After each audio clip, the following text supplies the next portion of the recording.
수험생 여러분 안녕하십니까?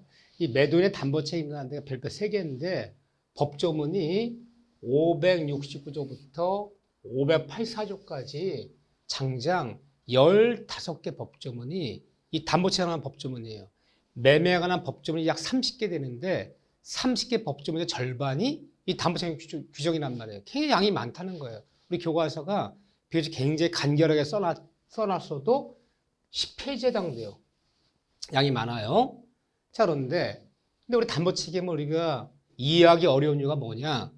응? 이 법조문을 보면요. 절차법적 성질이라는 거야. 절차법적이라는 것은 왜란 이유를 붙이지 말아라. 전부 탄핵 권리 매매했을 때는 매도인이 매수에 이런 책임을 지기로 한다라는 규정대로 따라가는 거야. 여러분들 공법이 어려운 이유가 공법에 있는 규정들은 절차법적 규정이야. 왜란 이유 붙이지 말아. 이런 식으로 시행하겠다. 논리가 없어요. 그거 암기를 해야 된단 말이야. 이 암기하자는 한 문제 버리는데 다만 교과서에 암기한 도표가 없단 말이에요. 제가 미리부터 암기할 거 없어요. 제가 민법 배우면서 암기하자는데 한 3군데쯤 되는데 그중에 제일 어려운 데가 여기예요. 제가 우리 요약 강의가 이제 5월 달부터 시작될 건데 그 요약집에 이걸 암기할 수 있는 도표를 제가 만들어 놨어요. 이 도표를 가지고 암기시킬 거예요. 그래서 여기는 굉장히 양이 방대하지만 이런 내용이 있구나를 한 번 정도 칠판 필기한 거 정도만 체크해 주시고 정독하지 말 것, 이 10페이지는요. 제가 별별 3개 침 보면 3번씩 정독하자 그랬잖아요. 근데 여기는 정독하지 말아요. 정독해도 머리 남는 아무것도 없어요. 이 절차법적 규정들은 논리가 없기 때문에 저도 외우는 거예요. 저도. 그거 다 외워줘야 돼요. 이렇게 하기로 한다면 그냥 그대로 하는 거예요. 이렇게요. 자, 도표 암기는 요약 강의할 때부터 한번 외우고 마무리 정리할 때 한번 외우고 시험 봐서 한번 외우고 3번 외우면 외워져요. 이거 보고 하고. 자, 근데 매매에서 의외로 이제 3문제 나오면 환매. 이 환매라는 것이 양이 많잖아도 별별 2개였어요. 이 2파트 볼 거예요. 자, 기초강의 때도 봤지만 이 매도인 담보 책임은 매매한 목적물에 매매한 권리에 어떤 하자 흠이 있는 걸 매매했다면 매도인은 매수인에게 무조건 책임져 주라는 거예요. 그게 공평하다는 거야. 그래서 누굴 보호하려 만든 법조문이냐? 이 규정들은 매수인을 보호하고자 만든 법조문이지 매도인 보호하려 만든 법조문이 아니에요. 자, 나는 대금을 치렀는데 매매대금을 치렀는데 하자 있는 물건 넘겨주거나 하자 있는 권리 넘겨줘 버리면 무조건 매수인 보호해야 될 거 아니에요. 그럼 매수인 매도인 쫓아가서 너 책임져 라고 묻는 게 담보 책임진다 그러는 거예요.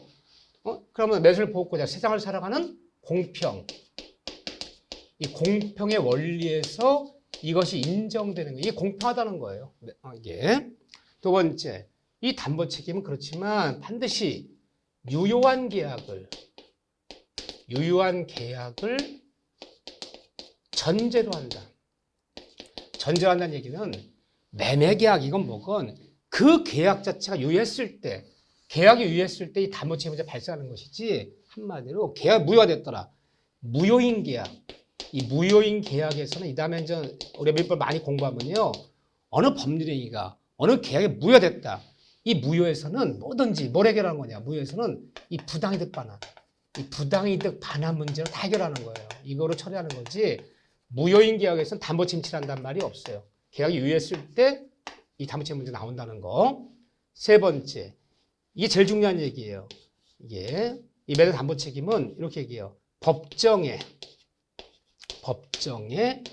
무과실 책임주의다. 굉장히 중요한 얘기예요. 이 매도인 매수인한테 담보 책임 져주는 것은 법정이란 말이 뭐예요? 법률 규정. 두 사람이 물건 매매하면서 계약서 이런 말 써야 되나 보세요. 이 매매한 기계에 이 매매한 물건에 하자 흠이 있다면 매도인은 매수인에게 무조건 책임져 주기로 하자. 그러면 안 써도 법률 규정에 따라 쌍방이 합의하잖아도 합의한 적 없어요. 계약서 합의하잖아도 매매한 물건에 매매한 권리에 하자 흠이 있다면 무조건 책임져 주는 거야. 이거는 합의한 바 없어. 법률 규정에 따라서 당연히 인정되는 거예요. 뭐 합의 성립하는 거 아니에요. 더군다나 이게 중요하죠. 이 담보 책임은 무과실 책임주의다. 무과실 책임이란 말이 뭐냐? 매매한 목적물에 매매한 권리에 하자나 흠 있는 걸 매매했는데 매도인에게 아무런 잘못이 없대. 아무런 잘못이 없더라도 무조건 책임지는 것이지. 즉 매도인이 과실 책임이라는 얘기야. 매매한 목적물에 권리하자음이 있더라도 매도인에게 아무런 잘못이 없다면 책임지지 않는다면 틀려요. 무관 책임지는 거야. 즉 잘못이 있어야, 다른 말로 매도 담보 책임은 과실 책임주의가 아니라는 거예요. 이거 꼭 적으셔야 돼. 그래서 말편 어떻게 하나 보세요. 설령 매매한 목적물에 매매한 권리에 하자나 흠이 있더라도 매도인 스스로에게 아무런 잘못이 없음을 입증하면 책 면한다? 면하지 못한다? 면하지 못한다 그래야죠. 잘못은 입증하면 책 면할 수 있다는 과실 책임주의 되는 거야. 법정에 무할 책임인데, 이 무할 책임은 무소원 책임이죠. 또 담보 책임은 원시적 일부 이 불능의 경우에도 이 담보 책임은 적용된다. 사례를 기억하셔야 돼. 자, 어떤 경우냐면요. 자, 이 경우 담보 책임 지는 거 무조건 지는 것 같아. 매수인한테 수량 부족이라 그래요. 수량 부족. 매매 목적물에 수량이 부족하더라. 토지 매매하는 데 있어서 1000평 토지를, 평이라면 안 쓰지만요, 평당 100만 원씩 10억에 사고 팔기로 하자라고 1000평 매매했어요. 그 10억 치렀는데 나중에 측량했더니 매매 계약 당시엔 1000평이 아니라 950평 빼기 안 되는 토지야. 그러니까 매매 계약처를 당시에 항상 계약책을 당시에 이 토지는 이미 1000평이 아니라 50평이야. 이미 마이너스 50평은 존재치 않아요.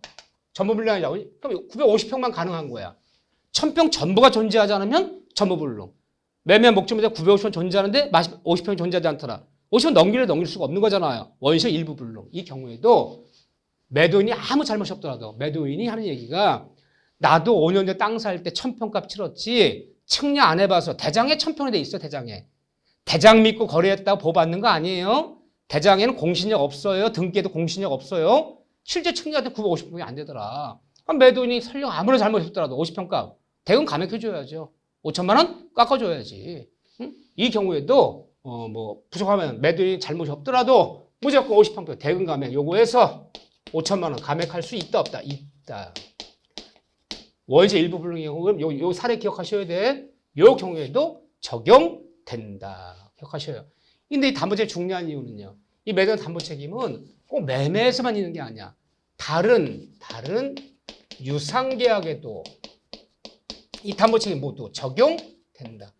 대가를 받은 유상이라면 임대차 그 목적물의 창고가 비가 줄줄 새요. 내 물건이 망쳐졌어요. 무조건 책임져야 돼요. 임대인은. 임대차에도 교환한 목적물의 하자음이 있다가 교환할 때 여기 다 정의되는 거야. 유상 계약에는 다 담보 책임을 져줘야 되는 거야. 이게 공평하다는 거야. 임대한 목적물에 하자음이 있다면, 교환한 목적물에 하자음이 있다면 무조건 법정에 무할 책임을 져야 되는 것이다. 유상계약이라면 담보 책임 모두 적용이 된다. 이렇게 기억하시고, 자, 그런 다음에 제가 도표를 지금 암기해야 된다 그랬는데, 그러면 자, 요거 기본도 중요해요.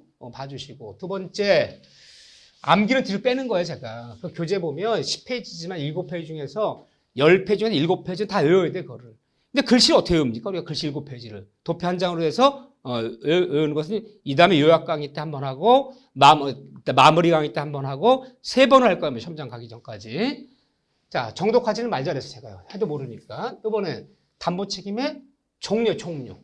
그럼 몇 가지가 있냐? 어떤 데 담보 책임 물을 수 있는 거냐? 이 담보 책임 묻는다는 거는 매수인이 매도에 쫓아가서 너 책임져. 뭔가 나한테 책임져줘. 이 책임자달라 묻는 걸 담보 책임 묻는다 그러는 거예요. 그럼 얘는 법정에 뭐할 책임을 져야 되는 거야. 종류는 4가지가 있다. 일단 용어만 익혀주세요. 권리하자. 매매한 권리하자가 있을 때 매도에 쫓아가서 너 담보 책임져라. 물을 수 있다. 권리하자. 그리고 권리하자가 법조문이 이제 570조부터 이게 5조문이 있어요. 어떻게 권리하자. 매매한 권리하자. 자, 요런 얘기는 한번 익혀만 주세요. 전부, 이거 5가지 어떻게 되냐 보세요. 권리하자는 전부 타인의 권리를 매매했을 때의 담보 책임. 이 전부 타인의 권리 매매한 것도 유효해요. 그러니까 타인의 권리 매매했다 유효한데, 얘가 남의 거 매도인이 약속한 날짜에 남의 걸 취득해 넘기면요. 취득 넘기면 문제가 안 되는데, 타인의 것을 약속한 날짜 취득 못해서 매도인이 계약은 유효한데, 타인의 걸 매매한 것도 유효하다고 그랬잖아요. 근데 약속한 날짜까지 매도인이 취득 못해서 못 넘겼다는 거야. 취득해서 넘겨주면 아무 문제가 없어. 남의 거 매매한 것도 유효한데 저번 타인의 걸 매도인이 취득 못해서 못 넘겨주면 계약은 유효한데 이행이 안 되잖아요. 그러니까 매수인이 또 쫓아가서 너 담보 책임져 물을 수 있다. 저번 타인의 걸 매매. 두 번째는 일부 타인의 권리 매매. 전부 타인의 매매, 일부 타인의 매매. 이게 어떤 얘기를 하는 거냐. 현장에 있는 중고기계 10대를 한 대당 5천만 원씩 5개 사고 팔기로 하자 계약 썼어요. 그 언제 인도해 주기로 하자. 언제 대금 치료하자. 근데 그 인도하는 날 7대는 넘기는데 3대를 못 넘기는 거야. 전부가 아니야. 자기가 해당되는 건 넘겨. 매도인 자기가 해당되는. 3대는 뭐냐? 지 동업자 거래. 아니 무슨 뭐 기계가 등록 원부가 있는 것도 아니고 자동차 등록 원부가 있는 것도 아니잖아요. 근데 당연히 자기가 매매하면 같이 넘길 줄 알고 10대를 썼는데 걔가 안 판다 그랬대. 그럼 매도인이 자기 거 해당되는 7대는 넘기는데 남의 거 해당되는 3대를 못 넘기고 있죠. 그럼 매수인 매도인 담보채무 물어서 뭐 대금을 감액해달라, 10대가 안 되면 계약 목표달성, 계약을 기계 운영이 안 되면 계약을 해지한다, 뭐 손해배상 이런 거 물을 수 있어요. 저 일부 타령을 매매했을 때. 그러니까 일부 남의 거 해당되는 부분을 못 넘기는 3대를 못 넘기는 거예요. 세 번째는 수량 부족, 일부 멸실의 경우에 담보 책임. 이렇게 얘기해요. 수량 부족, 일부 멸실. 이 종류만 잘 봐주세요. 이 용어만 익히는 것도 굉장히 훌륭한 거야 지금. 1000평 토지 매매했는데 그럼 1000평값 다 치르죠. 나는 10억 원. 근데 아까처럼 뭐 실제는 1000평이나 950평밖에 안 되는 거야. 창고에 사과 상자 2000상자가 있다는 거예요. 한 상자당 도매로 15,000원씩 3천만 원에 모두 사고 팔기로 하자. 그래서 2000상자 곱하기 15,000, 3,000 팔기로 하자. 계약 썼어요. 그래서 나중에 약속 날짜에 사과를 실는데 2000상자가 아니라 1900상자밖에 안 되네. 계약 당시에 이미 일부가 부족한 거야. 계약 당시 이미 일부가 존재 찾는 거야. 이럴 때 매수인이 매매도 담보 책임 져라 물어서 뭐 대금을 감액하든가 뭘 요구할 수 있을 거 아니에요. 수량으로 일부 멸실 때. 자, 네 번째는 매매 목적물의 용익적 권리에 의한 제한이라 그래요. 용익적 권리에 의한 제한. 한번 써보는 것도 굉장히 중요해요. 무슨 말이냐. 말뜻을 보세요. 이런 걸 해놔야지만 제가 이제 요약이나 이런 뒤에 가서 그냥 도표만 몇 번 암기시키죠. 말뜻을 정확히 알아야 돼. 용익적 권리의 제한이 뭐냐. 토지를 매입했어요, 내가. 평당 뭐 얼마씩 뭐 평당 100만 원씩 500평 5억에 매입했어요. 그럼 내가 매입해서 대금 치르고 등기 냈단 말이야. 그러니까 매수인이 사용 수익할 수 있잖아. 근데 이래들이 나타나는 바람에 매수인이 제대로 그 매매한 부동산을 제대로 매수인이 제대로 사용 수익을 못 하겠어요. 아니 무슨 소리냐? 지상권, 지역권, 전세권. 자, 우리가 법정지상권이라는 건요, 등기하잖아, 또. 법정지상권 등기 안 해도 인정되는 거야. 아, 설마, 위에 아무것도 없어. 지상물이 없기 때문에 여기에 법정지상권인지 상상도 못 했어요. 법정지상권, 지상권은 현재 지상물이 현존하지 않아도 30년 사용할 수 있단 말이야. 내가 몰랐지요. 그럼 어쨌든, 매매한 부동산에 지상권자가, 전세권자가 대항력 있는 토지 임차에 나타나는 바람에 매수인이 매매대금을 지급한 이후에 제대로 사용, 수익할 수 있게 되었다면 매도인이 무조건 책임져 줘야죠. 매수인이 쫓아가 담보 책임져라 부를 수 있어요. 용적 권리의 제한. 자, 그 다음에 마지막은 뭐냐면요. 5가지예요. 저당권, 실행에 의한 제한. 이 경우에는 매수인이 쫓아가서 매도인 담보 책임져라 무조건 물을 수 있어. 그럼 매도인은 법정에 무할 책임져야 돼. 저당 실행이란 말이 뭐냐면요. 이게 저당권자 경매 들어왔다는 경매 신청 들어왔어요. 경매 당하면 매수인이 권리 날라가는 거죠. 아니 매매할 당시에 저당이 잡혀 있어요. 매수인이 뭐래요? 네가 매매금 치르면 동시에 너에게 등기 넘겨주는 동시에 내 돈 갚아서 저당 말소시킬게. 아 친한 친구끼리야. 그 말 믿고 대금 치렀는데 소유권 등기 나한테 넘겨줬는데 저당권 등기를 안 갚은 거야. 딱 3개월 만에 경매 들어왔네. 그럼 매수인이 매매를 완납한 이후에 얘가 그 돈 받아서 매매 저당을 갚았어야 돼. 안 갚아서 경매 들어온 바람에 매수인이 소유권을 잃게 됐단 말이야. 아, 당연히 책임져 줘야죠. 그런데 이런 말을 해. 다만 매매 목적물에 이 경매 신청 들어왔을 때 이때 한 번씩 묻는 거지. 매매 목적물에 단순히 저당권 단순히 설정되어 있어요. 설정되어 있다는 이유만 갖고는 다음번에 물을 수 없어요. 왜? 매도인이 걱정하지 마라. 너한테 잔금받고 등기 넘겼는데 얘 돈 갚기로 하는데 아직 1개월 남았어. 내가 갚아서 말소시키면 될 거 아니야. 말소시키면 아무 문제 없잖아요. 그러니까 매매한 목적물에 저당이 잡혀있다는 이유만 갖고는 담보채무 물을 수 없고 매도인이 못 갚아서 경매 들어와서 매수인이 소유권이 정된 다음에 소유권을 잃게 될 때 그때 물으라는 거야. 매매 목적물에 단순히 저당이 설정되어 있다는 것 갖고는 매도인 쫓아가 담보채무를 물을 수는 없고 경매 실행이 나왔을 때 그때 필요로 물어라. 여기 5가지예요.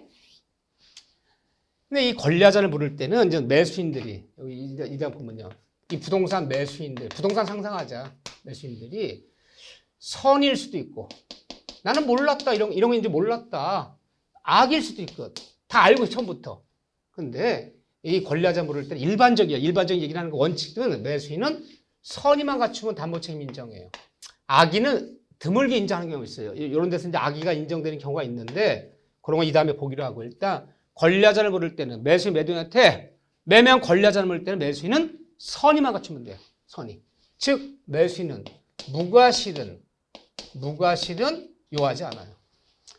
자, 매매한 권리하자가 있을 때 매도인 담보채무 물으려면 매수는 뭐만 갖추면 된다? 선의만 갖추면 되지. 뭔 요하지 않는다? 무과실은 요하지 않는다. 응? 선의만 갖추면 물을 수 있어요. 자, 그런 다음에 두 번째는 뭐가 있느냐? 매매한 물건의 하자가 있어요. 매매한 물건의 하자. 매매한 물건의 하자가 있을 때 담보채무 물을 수 있다. 이 물건의 하자를 다른 말로 매매한 목적물의 하자라고 불러요. 매매한 목적물의 하자. 기계를 매매했는데 고장난 기계를 팔았어요. 그 물건 자체 문제가 있잖아요. 건물을 매매했는데 부실공사한 건물이야. 비가 줄줄 새요. 마감 공사도 안 됐어요. 벽틈이 다 벌어져 있어요. 바닥을 밟으면 바닥에 푹푹 꺼져요. 하자 있는 공사 있죠? 그럼 매매한 건물 자체 문제가 있는 거잖아. 매매한 기계 자체 문제가 있는 거잖아. 그걸 다른 말로 물건의 하자. 다른 말로 목적물의 하자라 불러요. 하자에서 담보채무 물을 수 있어요. 그럼 무조건 책임져줘야 돼. 매도인이 무조건 책임져줘야 돼. 그런데 이 물건의 하자를 특히 우리 법조에 뭐라 이름 부르냐? 물건의 하자를 특히 담보책임 앞에 하자 담보책임이다를 불러. 하자 담보책임진다. 이 담보책임 앞에 하자자가 붙는 것은 아무데나 붙이는 게 아니에요. 매매한 목적물에 하자. 물건 자체 문제가 있을 때 그때 담보책임 앞에 하자자를 붙이는 거예요. 권리하자는 하자 담보책임에 부르지 않아요. 물건 하자를 특히 담보책임 앞에 뭘 붙인다? 하자 담보책임이다 그래요. 근데 이런 얘기 우리가 쓰나요? 사회생활 때? 그래요. 야, 저 사람 하자 있는 거 아니냐? 하자 있다는 것은 사람 자체 문제가 있다는 거예요. 사람 자체가 속된 말로 맛이 갔다는 거예요. 그러잖아. 야, 하자 있어 저 사람. 그럼 사람 자체 문제가 있다는 거예요. 물건 자체 문제가 있다는 거예요. 특히 담보책임에 뭘 붙인다? 하자 담보책임 진다 그래요. 근데 하자 담보책임 두 가지로 나눠져요. 특정물 매매, 하자 담보책임. 이 특정물 매매라는 게 뭐냐면요. 그 물건이 없으면 다른 물건 대신 못 주는 매매가 있어요. 물건 못 바꿔주는 매매가 있어요. 이 토지를 매매했는데 이 땅 안 되니까 저 땅 대신 줄게. 이 건물 매매했는데 이 건물 매도인이 인도 못하니까 저 건물 대신 줄게. 부동산 대신 주는 게 안 되잖아요. 특정물 매매, 대신 못 주는 매매. 그럼 여러분들 특정물 매매 그러면 그냥 쉽게 생각하자고요. 부동산이 그래요. 부동산 매매는 다른 부동산 대신 줄 수가 없어. 그 물건 아니면 그만이야. 이렇게 생각하셔요. 또 하나의 불특정물 매매라는 게 있어요. 물건의 하자는 하자 담보 책임은 특히 이렇게 부르는데 또 하나 알아진다. 부동산 매매, 불특정물 매매는 그 물건이 없으면 다른 물건 대신 줄 수 있는 매매. 자, 내가 쌀가게에 전화했어요. 단골 쌀가게예요. 유기농으로 재배한 무농약 쌀이 한 감에 얼마입니까? 좀 비쌉니다. 30만 원입니다. 좋습니다. 한 포대 보내주세요. 한 감에 보내주세요. 왔어요. 쌀은 무농약, 유기농 맞는데 쌀포대 열었더니 쌀벌레가 잔뜩 났어요. 그럼 어떻게 합니까? 물건 바꿔달라 그래야죠. 이 쌀 가져가고 다른 쌀 대신 줘. 물건 바꿔달라. 우리가 무슨 에어컨 한 대 사왔는데 사오자마자 자꾸 고장이 나요. 에어컨 바꿔달라. 이 공산품은 그렇죠. 공산품. 바꿀 수 있잖아요. 다른 물건 될 수 있는 매매. 그러면 여러분 불특정 매매 그러면 동산 매매 중에서 이 어떤 공산품이라든가 뭐 쌀이라든가 이런 거 생각하세요. 대신 줄 수 있는 매매. 이거 생각하시면 돼요. 그러면 특정 매매 그러면 부동산 매매. 불특정 매매는 동산 매매. 이 불특정 매매를 다른 말로 뭐라 부르냐? 용을 먼저 쓸 줄 알아야 돼요. 종류 매매라 불러요. 종류 매매. 이렇게 불러요. 그런데 물건의 하자는 특정 매매와 불특정 매매, 종류 매매, 부동산 매매와 동산 매매 나눠지는데 매수인이 매도에 쫓아가서 너 매매한 물건에 하자가 있어. 너 하자 한번 책임져. 이걸 물으려면 매수인은 선의 플러스 그리고 무과실을 요한다. 이 두 가지 갖춰야 돼요. 이거 못 갖추면 담보책임 못 물어요.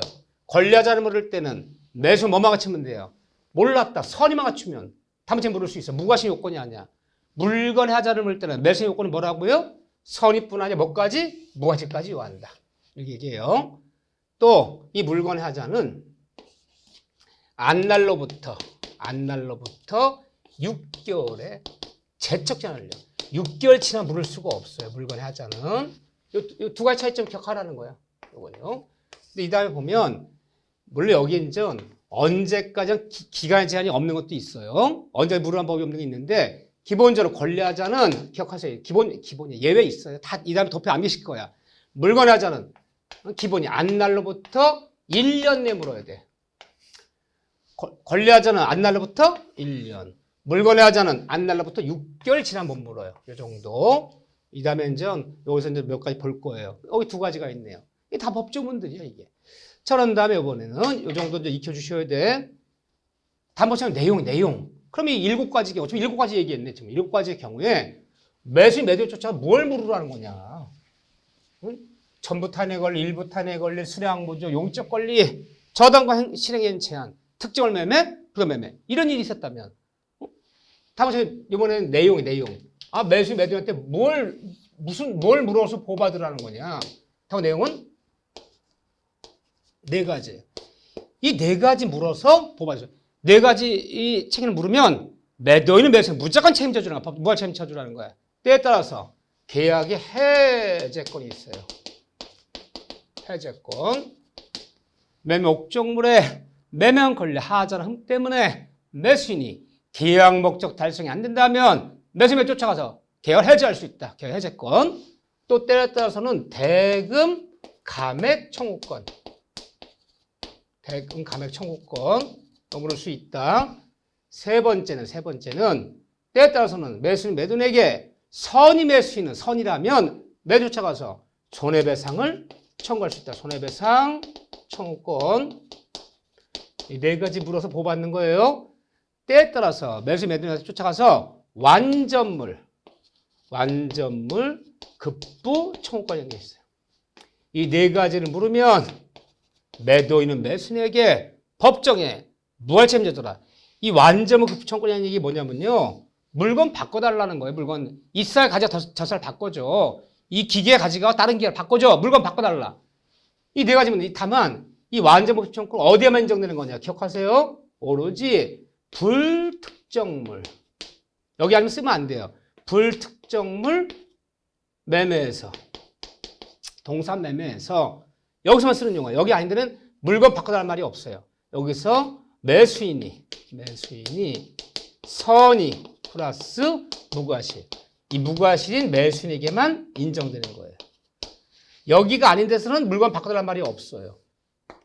오로지 딱 여기서만 쓰는 용어다.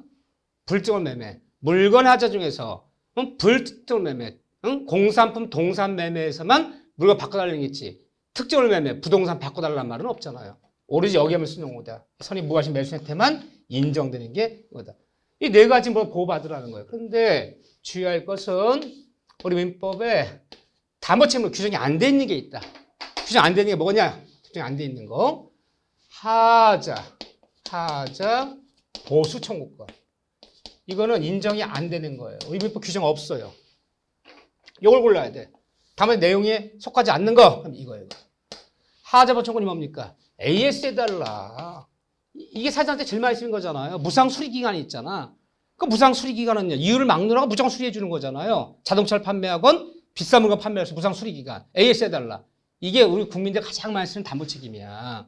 그런데 이게 규정이 없다는 거예요. 하자 보완 청구권, 하자 보청 AS 해달라. 이게 담보책 내용에 속하지 않아요. 다음 중 민법에 규정이 없는 것은 민법에 규정이 없는 담보책 내용, 그 내용 중에 규정이 없는 것은 그러면 하자 보청권. 이걸 골라야 돼. 제일 많이 쓰는 거지만 규정이 없어. 이것밖에 없어요.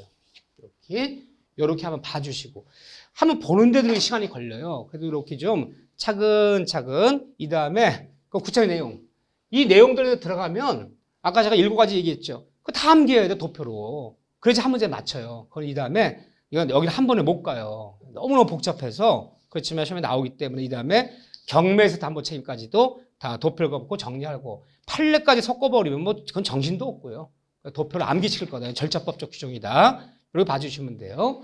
또 하나 이 매도인 담보 책임은 그렇지만 이 규정 자체가 규정이 이렇게 있다고 그랬잖아요. 이 규정 자체가 임의 규정. 이렇게 책임지기로 한다라는 임의 규정이다. 이 대화법 규정은 강행 규정이 아니잖아요. 따라서 아무런 말이 없었을 때는 매도를 매수 내게 법의 규정대로 15가지 규정대로 이런 책임을 져줘야 되는데 만약에 계약 맺으면서 담보 책임에 관한 이 담보 책임에 관한 면제 특약 또는 배제 특약 또는 경감 특약이 있었다면 이 특약으로 배제할 수 있어요. 무슨 말이냐? 아무런 말 없이 당연히 치는 법정의 책임이지만 계약서 말미에 특약상 설령 매매한 물건에 매매한 권리에 하자나 흠이 있더라도 매도인에게 담보 책임 묻지 않기로 한다. 또 담보 책임을 법보다도 경감 좀 가볍게 지기로 하자. 이런 특약이 있다면 이 특약은 유효하다. 특약으로 담보 책임을 배제할 수 있다. 아무런 말이 없을 때는 당연히 이런 책임 지는 거고요. 그렇지만 이런 면제 특약 유효하다라는 말 꼭 기억해 주셔야 돼. 이런 말들 하나만 더 추가하자면 이 정도 봐주시고 자 그런 다음에 환매기를 잡고요. 이 환매기를 보려면 2차 과목인 부동산 등기법. 이 등기법을 좀 알아야 돼. 등기를 좀 알아야 돼요. 등기법 시간에 환매 특약 등기는 소유권 이전 등기 항상 부기 등기로 한다. 뭐 부기 등기가 뭔지, 환매 특약 등기가 어디다 내는 건지, 양식 어떻게 쓰는 건지. 이 등기법에서 가르쳐요. 이거 환매 특약 등기, 환매 등기. 그러니까 2차까지 공부하시는 분들은 공시법인 등기법 얘기를 좀 알아야지 이걸 개념을 잡을 수 있는데 환매 등기는 민법에서도 자주 묻지만 부동산 등기법에서 잘 물어요. 환매라는 얘기가 무슨 얘기인가 봅시다. 자, 교재 페이지 550에서 551쪽까지 보면 되는데 개념만 잡으면 돼요. 또 환매라 불러. 환매는 환매매. 대사오는 매매. 다시 넘겼다 대사온다. 내가 대사온다. 이 줄임말이에요. 환매매. 근데 대사오는 매매란 뜻인데 이 환매는 어떤 작용하는 거예요? 사회생활 때. 이게 바로 채권 이 담보작용을 해요. 돈 빌릴 때 쓰는 거, 돈 빌릴 때 쓰는 거예요, 환매가. 근데 이 채권 담보작용 중에서 뭐라 부르냐, 이거를 속칭 매도담보다 그래, 매도담보 잡힌다. 매도담보의 일종이다, 그래, 일종이다. 말뜻 알아야 돼요. 그러면 뭐 매도담보다, 양도담보다, 담보가 등이다. 이게 다 뭐라 부르냐, 변칙담보라 부르는 거야. 이런 걸 다 변칙담보라 불러요. 변칙담보란 말이 뭐냐? 원래 부동산 이용해서 돈 빌리는 방법은요. 을구에 저당을 잡히는 거예요. 저당 잡혀 돈 빌려 쓰는 거야. 동사는 전당포가 물건 맡겨놓고 돈 갚아야 물건 찾아오는 거야. 동산 담보제도는 질권. 그 질권이라 부르는 거예요. 전당포는 질권이라 부르는 거예요. 부동산 담보제도는 저당권인데 법에도 없는데 이 사람들이 을구에 저당을 잡히지 않고 채무자 부동산의 소유권 이전형을 택하는 거야. 소유권을 넘겨주는 거야. 채권자한테. 그 이전을 택하는 것을 우리가 속칭 변칙담보다 이렇게 불러요. 그 변칙담보 중에서 하나 있는 게 이 매도담보라 불러요. 그러면 돈 빌려 쓰는 방법이다. 이게. 자, 어떤 경우 보세요. 부동산 얘기를 해볼게요. 제가 어떻게 하나. 자, 임야가 이렇게 있는데 뭐 굳이 말하자면 5,000평짜리 임야예요. 자, 누구 부동산이냐? 임야 뭐 시가는 남들이 돼. 시가는 뭐 시세가 뭐 남들이 15억 간대요. 보통 이 사람이 돈 3억이 필요해. 은행 가서 임야 10억 정도 시가 나간 임야 담보 잡히고 저당 잡히고 돈 빌려 쓰기 쉬워요, 어려워요. 요즘은 뭐 아무리 담보 가치가 높더라도 뭐 DSR이어서 뭐 소득 대비 뭐 소득은 1,500만 원 빼기 못 벌어요. 뭐 소득 대비 뭐 얼마까지 대출 안 되고 또 임야냐 전답이라는 것은 뭐 시세를 따지는 게 아니라 공시지가를 따져. 시세는 15억이죠. 공시지가는 이거 뭐 3억도 안 돼 있어요. 3억이 꼭 필요해. 근데 은행에서는 3억을 임야를 담보 잡히고 3억을 빌릴 수가 없는 거야. 어떻게 알아보세요? 근데 이 임야가 이게 생각보다 여기에 임야가 말만 임야지 뭐 송이 같은 것이 아주 송이버섯이 많이 나오는 아주 유명한 임야야. 그래서 해마다 이 사람이 송이 농사 짓는 거야. 송이 농사 져서 이 사람이 예를 들면 한 달에 1년에 뭐 소득이 뭐 4천만 원 막 이렇게 나온다고 지금 이게 나오는데 사실은요. 송이가 아주 유명한 동네 다 알아요. 동네뿐 아니라 아주 전국적으로 유명해. 이 5,000평이 그냥 임야가 아니야. 소돈 되는데 3억을 써야 된단 말이야. 그냥 3억을 안 빌려줘요. 은행에서는 임야 잡히고는. 그래 누구 찾아갔습니까? 을사채. 이번에는 을대금이 찾아갔어. 고리대금, 을대금이 찾아갔어. 3억만 빌려주세요. 이자는 달란 대로 드리죠. 이자는 얼마 드리기로 합시다. 물론 이자 제한법이 있어갖고요. 아무리 이자라도 대한민국 이자 제한법에서 20% 이상 못 받아요. 고리대금. 어쨌든 뭐 빌려주고 이자 받기로 했어 이렇게요. 그럼 어떻게 하면 보세요. 계약서를 써요. 이것을 우리가 이제 뭐 금전 뭐 대차 계약이다. 계약 써야죠. 원금 3억을 빌려 언제까지 써요? 3년 쓰요. 3년간 쓰기로 하자. 근데 채권자 을대금이가 대뜸 뭐라 그러냐면 나 저당 안 잡어. 저당은요 번거로운 거야.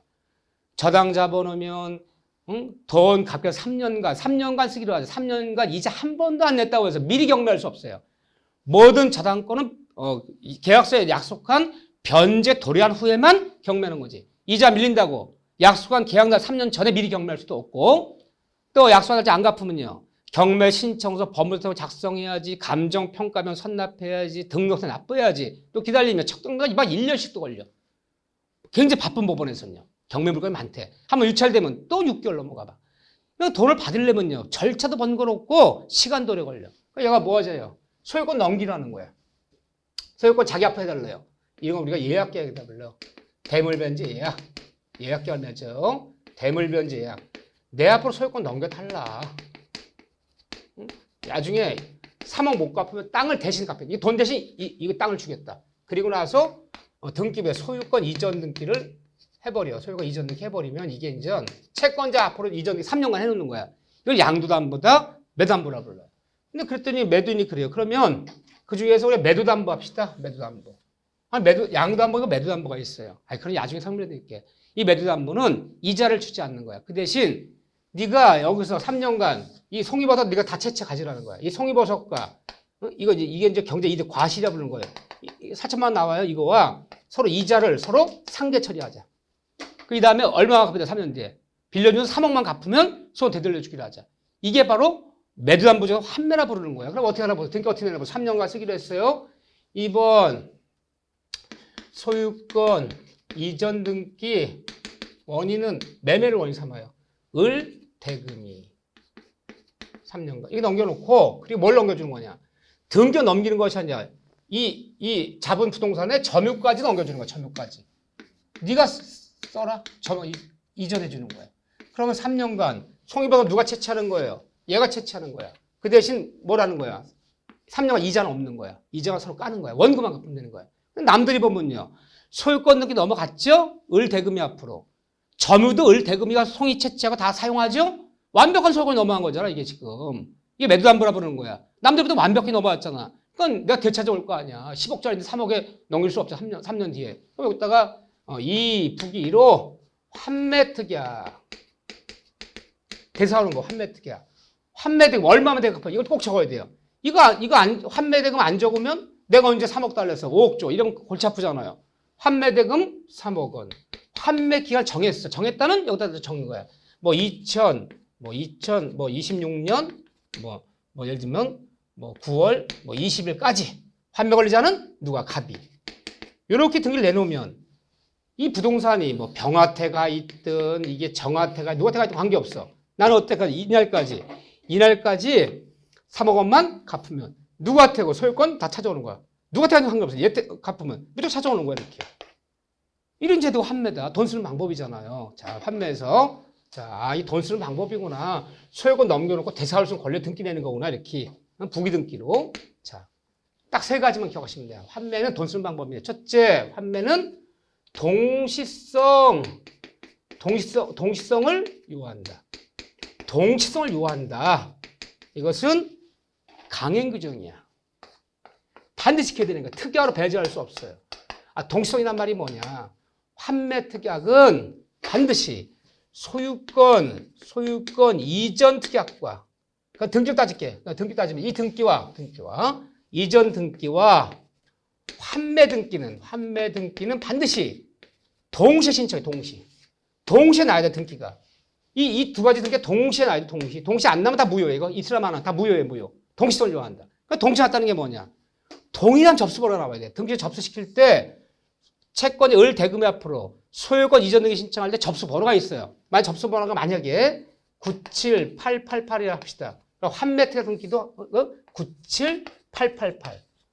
이 동일한 접수가 나와야 돼요. 동시에 신청한 등기는 동일한 접수번호를 부여하라. 이건 반드시 지켜야 되는 거야. 특약 배제 못해요. 두 번째, 환매는 동액성을 요한다. 동액성을 요한다. 모든 환매 특약 등기 낼 때는 얼마를 대갚아야 되냐? 환매 대금을 적어야 돼요. 환매 대금. 이거 안 적으면 등기가 못 나요. 환매 대금 3억 원 꼭 적어야 돼요. 근데 환매 대금에는 이자를 포함하지 않는다. 원금만 하면 되는 거야. 이자와 물론 여기에는 부대 비용은 포함이 되죠. 등기 비용. 등기 낼 때 비용 들잖아요. 부대 비용은 등기 비용이에요. 등기 비용. 이거는 포함될지언정. 이건 포함될지언정. 이자는 포함이 안 돼요. 왜 이자가 포함이 안 돼요? 이자가. 내가 그랬잖아. 넘겨주면 그 부동 넘겨주면요. 그 사용 수익과 과실 거기가 만약에 상가 업무를 환매 특약되어 있다면 월세. 아까 송이버섯 난 임야를 환매 특약되면 송이버섯 네가 채취하고 내 월세 받아가져라. 근데 이자와 상해수 되는 거. 원금만 갚는 거야. 원매매대금. 이 환매대금은 원매매대금이라 불러요. 빌려주는 것은 원매매대금이지. 원금. 뭘 포함하지 않는다? 이자를 포함하지 않는다. 동액성. 이거 기억하셔야 돼. 그런데 이거는 임의규정이야. 임의규정. 이것이 원칙일 뿐이야. 특약이 있다면 이자를 포함시킬 수도 있어요. 얘가 이 공대금업자가 이게 아주 이자가 세요. 야, 나 4천만 원 갖고 안 돼. 내가 1년 4천 받자 3억 빌려주니 고리대금업자가 당연히 내가 3년간 송이 당연히 채취하고 거기에 1년 1,000만씩 얹어서 송이 플러스 1,000만 3년 3천이잖아. 너 환매대 3억 3천이라고 적어. 그래야지 내가 빌려줄 거야. 알았어. 특약이 있다면 이자를 포함해도 괜찮아요. 원래는 이자를 포함하지 않는다. 환매는 기간의 제한이 있다. 기간의 제한. 여기 기간의 제한이 있다. 무한정 길게 할 수가 제한이 있다. 아무리 길어도 부동산 환매는 5년을 초과할 수 없고 동사 환매는 3년을 초과할 수 없다. 이 기간 초과하면 안 돼요. 부동산 몇 년? 5년. 동산 초과할 수 없다. 한번 정하면 환매기를 한번 정하면 다시는 연장하거나 다시는 변경할 수 없어. 연장 변경이 안 돼요. 이것은 강행규정. 반드시 지켜야 돼. 특약을 배제할 수 없어요. 그럼 강행규정 두 가지. 특약을 배제 안 되는 거. 임의규정 하나. 이거 맞춰야 돼요. 또 환매 특약 등기. 등기를 내려고 해요. 환매 특약 등기는 소유권 이전 등기 항상 무슨 등기로? 항상 소유권 이전 등기와 동시에 신청해야 되고 항상 부기 등기로. 이 부기 등기가 순위를 유지하는 거야. 순위가 서로 같아야 돼요. 환매 특약 등기는 채권자 앞으로 소유 이전 등기 넘김과 항상 무슨 등기로? 부기 등기로 한다. 네 번째. 됐어. 요거만 알면 돼. 뒤에 환매 지분이 어떤 거 이런 거 다 필요 없어요. 우리 다 이거 이상 안 물어요. 이거 아는 것도 굉장히 대단한 거야. 등기법에도 도움이 되고 왼법에도. 딱 요 얘기가 어디 있는지 딱 네 문장 찾아서 현관에 끄세요. 보시면 되는 거예요. 자, 뭐 환매권 대이행사가 어떻고 공유지분 환매가 어떻고 이런 거 다 필요 없어. 환매 효과 어떻고 이거 필요 없고. 말 뜻이랑 요거만 알면 돼. 요거만. 우린 왜 이거 이상 묻질 않아요. 이거 이상 묻질 않아요. 네 가지만 기억하시라. 여기까지 잘 정리 부탁드립니다. 자, 여러분들 수고하셨습니다.